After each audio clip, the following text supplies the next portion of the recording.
আজকে এই প্রোগ্রামে জাতীয় সমাবেশের শুরুতে গভীর শ্রদ্ধার সাথে আধিপত্যবাদের বিরুদ্ধে, আগ্রাসনের বিরুদ্ধে সকল শহীদদের শ্রদ্ধার সাথে স্মরণ করছি।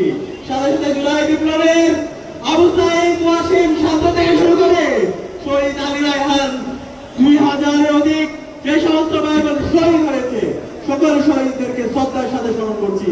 আল্লাহ পাক সুবহানাহু সকল শহীদদের জান্নাতুল ফেরদৌসে আমার সঙ্গে কবুল করুন, আল্লাহুম্মা আমিন। প্রিয় উপস্থিতি, আপনাদেরকে অনুরোধ করব আজকের এই জাতীয় সমাবেশ থেকে আমাদেরকে বাংলাদেশ প্রশ্নে ঐক্যবদ্ধ হতে হবে। দেশের স্বাধীনতা, সার্বভৌমত্ব, অখণ্ডতার প্রশ্নে, বৈষম্যহীন বাংলাদেশ বিনির্মাণ করার প্রশ্নে আমাদেরকে ঐক্যবদ্ধভাবে কাজ করে যেতে হবে। সেই লক্ষ্যে আজকে বাংলাদেশ জামাত ইসলামী যে 7 দফা আমাদের সামনে নিয়ে এসেছে, সেই 7 দফা বাস্তবায়ন না হওয়ার আগ পর্যন্ত আমাদেরকে আরেকটি বিপ্লবের ডাক দিতে হবে। আমরা কি বলতে চাচ্ছি আগামীর বিপ্লব হবে ইসলামের বিপ্লব ইনশাআল্লাহ। আগামীর বাংলাদেশ হবে ইসলামের বাংলাদেশ।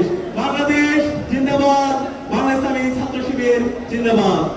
সংগ্রামের সাথী বন্ধুগণ, 2013 সালের 5 মে সামলায় আমাদের এদেশের মাদ্রাসা শিক্ষার্থীদের উপর গণহত্যা এবং শিশু হত্যা সংঘটিত হয়েছিল।